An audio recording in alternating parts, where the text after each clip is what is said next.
Assalamualaikum warahmatullahi wabarakatuh. Saya Fuad Al-Khair.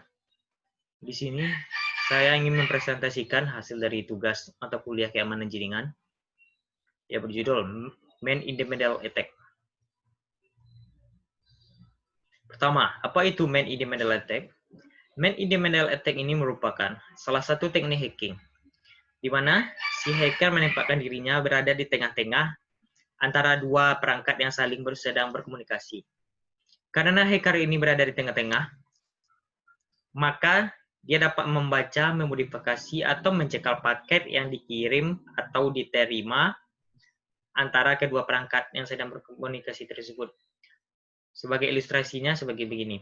Di sini yang dinamakan ada seorang pria yang kita anggap Bob, ini perempuan yang kita anggap Alice, di mana Bob dan Alice ini sedang berkomunikasi. Ini komunikasinya masih original tanpa hacker. Dan kemudian ada masuk hacker. Ini namanya komunikasi yang telah komunikasi baru yang telah dimasuki berada di tengah-tengah ini hacker. Di mana hacker ini dia dapat membaca isi pesan dari Bob ini untuk Alice dan dia bisa memodifikasi isi pesan Bob ini untuk Alice atau begitu sebaliknya antara Alice untuk Bob ini. Dia bisa menyamar menjadi Bob ataupun bisa menyamar menjadi Alice. Kemudian, hal-hal yang bisa kita lakukan dengan Man in the Middle Attack ini. Pertama, injection. Kedua, payload. Ketiga, HTML payload. Keempat, spoofing. Kelima, proxy. Keenam, ARP spoofing. 7, DHCP spoofing. Yang terakhir, DNS spoofing. Adapun cara kerja Man in the Middle Attack ini. Pertama, ada dua jenis. Bentuk jenis Man in the Middle Attack ini. Pertama, yang melibatkan kedekatan fisik dengan sasaran yang dituju.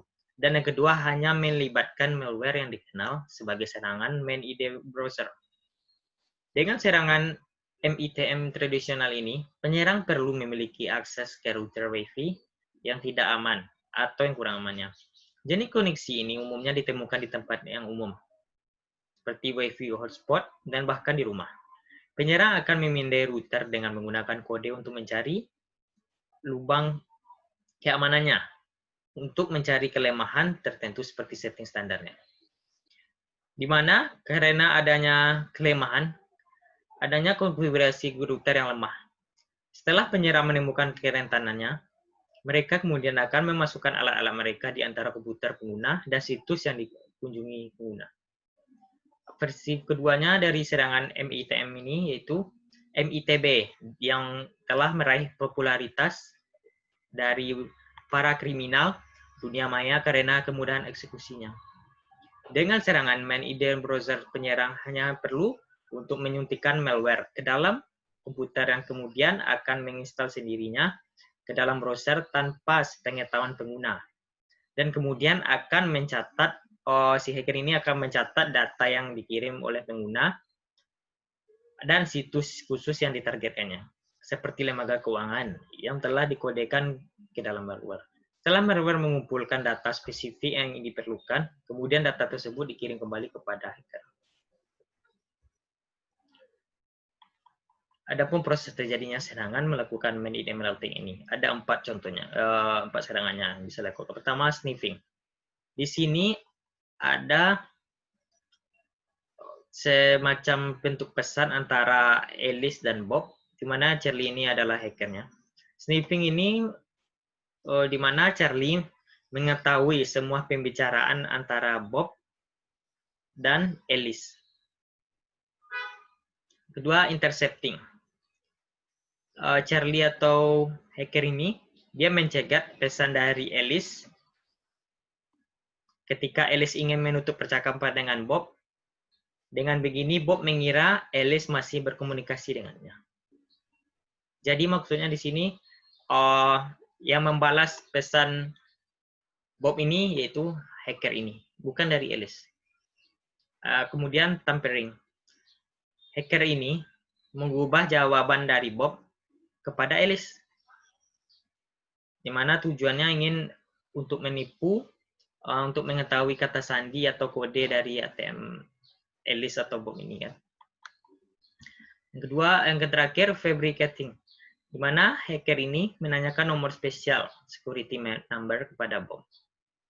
Pada pertanyaan ini tidak pernah diajukan oleh Alice. Inilah yang dinamakan memodifikasi isi pesan atau paket data oleh hacker untuk keinginan tertentu, maksud dan tujuan tertentu dari hacker.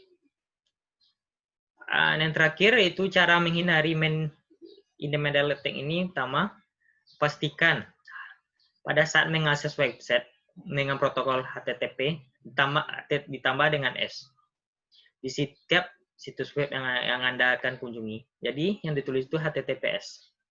Kedua, berhati-hatilah dengan kemungkinan email phishing dari penyerang yang meminta Anda untuk memperbarui kata sandi atau kredensial login lainnya. Yang alih-alihnya untuk mengklik tautan yang disediakan dalam email. Cara menghindarinya yaitu ketik alamat situs web secara manual, jangan dengan copy paste. Ketiga, logout segera keluar dari aplikasi yang aman ketika Anda yang sedang tidak digunakan. Keempat, menghindari koneksi WiFi publik atau WiFi gratis di tempat umum yang tidak dilindungi oleh kata sandi.